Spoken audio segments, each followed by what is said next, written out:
kasisi mga tol, maligayang pagbabalik muli sa aming channel. Sa pangalan ng aking kapartner na si Tol Ace, kami po muli ang Just Louie Ace.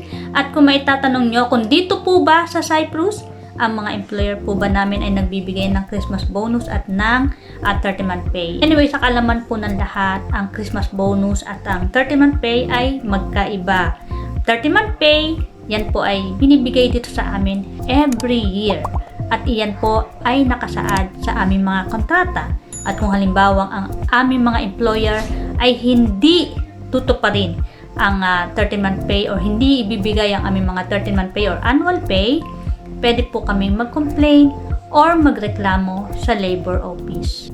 At kung maitatanong nyo kung kami po ba ay mayroon ditong Christmas bonus, iyan po ay depende rin naman sa inyong mga employer. Dahil dito rin po sa Cyprus, meron pong mga kuripot at meron din naman pong mga galante. Okay, kung may kikwento ko sa inyo sa aking naging 4 na mga amo dito sa Cyprus. Unang employer ko, ang nakakatuwa naman ay palagi niya akong binibigyan naman ng kanyang mga pinaglumaang mga damit. Ayan, so yan po ang ibinibigay po sa akin Christmas bonus. So wala po talagang pera. Wala pong cash, I mean. Sa second employer ko naman, ang natatandaan ko naman na ibinigay po sa akin ay isang scarf. Ayan. So, wala din pong pera. Hindi ko po alam bakit ganon. Ang mga napupuntahan ko mga employer ay halos, hindi ko alam, mga ganon ba sila? Ganyan. Hindi ko rin maintindihan. Anyway, ang aking pangatlong employer naman, ito po talaga, nung Pasko, December 25, dahil nga nagkaroon nga po ng party sa bahay po nila. So, nag-work po ako sa kanila at binigyan naman po ako ng 50 euro. Pero syempre, nag-work po ako noon. So, hindi ko masasabing Christmas bonus yun dahil meron namang kapalit yung ibinigay nila sa akin 50 euro. Yun ay pagtatrabaho ko nga nung may party sila. At syempre, dito sa aking lola, ayan, sa aking lola, sa aking pang-4 na employer dahil nga ako yung magsi 6 years na rito, no, na magkasama kami. Ang tanong, kung meron ba akong naging Christmas bonus dito sa 6 years ko, no? Sa magsi 6 years, anyway, sa May 6 years na ako, 2024. Ang aking maisasagot ay ding. Wala.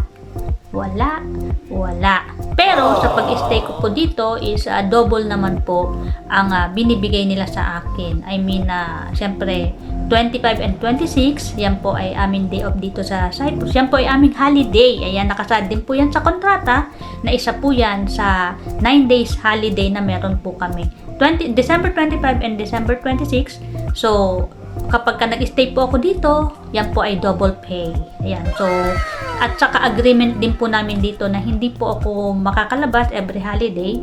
So, talaga namang dito lang ako sa bahay. Kahit nasabi natin na gusto kong lumabas niyan, 25 or 26, hindi pa pwede dahil nga po ayoko rin namang baliin yung agreement namin between me and sa mga anak ni Lola. Okay, hindi naman po ako naiinggit sa iba, no? Dahil masamang mainggit. Kumbaga, pag meron tayong nakita sa Facebook ng mga friends natin na nagpo-post na ito yung binigay ni amo, maging happy tayo sa kanila. Kasi nga, meron silang amo na hindi kuripot.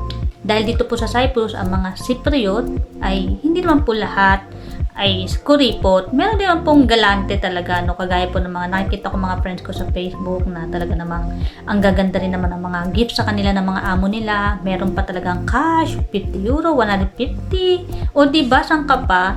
Masaya ako pa sa kanila dahil nagkaroon sila ng among hindi kuripot, among galante, diba? Ang masabi ko lang rin naman dito sa bahay ni Lola, no, maswerte na rin po ako dito dahil mas mataas naman po ang sahod ko sa net salary ko na nasa kontrata ko. At hindi lang yan, kahit nasabihin natin nag-i-stay ako dito every Sunday or every holidays, is bayad naman po yun. Hindi naman po sabihin na thank you lang. Unlike po sa iba talaga na thank you lang. At saka yung 13-month pay ko or yung annual ko is binibigay nila every month of August. I mean, double po ang aking sahod.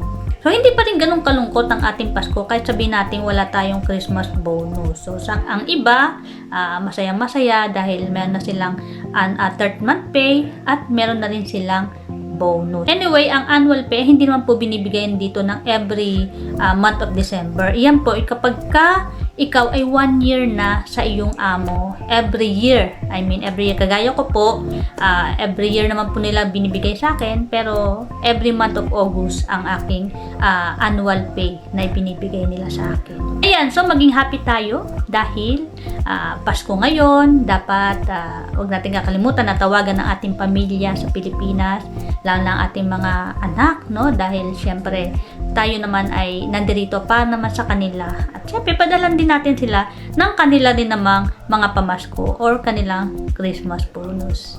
Ayan, kung meron kayong mga Christmas bonus, type Christmas bonus down below para naman makita ko kung gaano karami sa inyo ang nabigyan ng Christmas bonus ng inyong mga amo. At syempre kung di ka pa nakasubscribe sa aming channel, please do subscribe para lagi kayo manonotify sa mga next na video namin ito. Ayan, hanggang sa muli, Merry Christmas and a Happy New Year. Bye-bye!